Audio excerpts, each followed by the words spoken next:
जब भगवान राम ने हनुमान जी को दिया मृत्युदंड, भगवान राम ने हनुमान जी को क्यों मारा? भगवान राम और हनुमान जी की यह कहानी बहुत ही कम लोग जानते होंगे। कई लोग तो इस कहानी पर विश्वास भी नहीं कर पाते।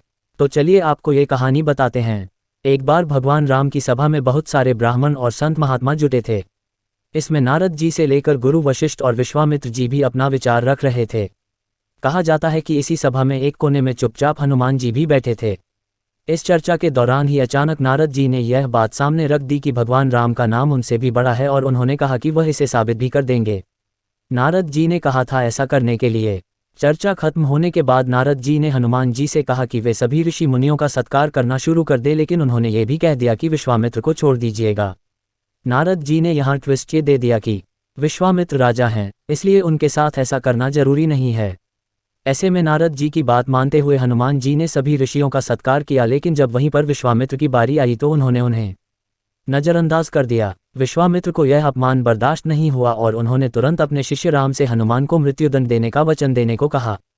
राम जी फंस गए दुविधा में। अब राम जी दुविधा में फंस गए। एक तरफ भक्त जिसे वह बेहद प्रेम करते हैं और दूसरी तरफ गुरु। लेकिन गुरु की बात कैसे टालें? इसलिए वह हनुमान जी को मृत्युदंड देने के लिए उनकी तरफ जाने लगे। इस बीच नारद जी ने हनुमान जी को कह दिया कि वे डरे नहीं और सिर्फ राम नाम जपते रहें।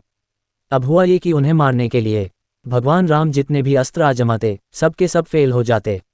इसके बाद गुरु की महिमा ना मिटे, इसके लिए भगवान राम ने अंतिम विकल्प के रूप में ब्रह्मास्त्र चला दिया। लेकिन ये भी विफल हो गया। हार मानकर राम जी को विश्वामित्र के पास जाकर सब सच बताना पड़ा। विश्वामित्र जी खुश हुए और उन्होंने राम जी को वचन से मुक्त कर दिया। इस तरह से ये भी सिद्ध हो गया कि भगवान राम का नाम उनसे भी बड़ा है और हनुमान जी भी बच गए और भगवान की भक्ति में रम गए।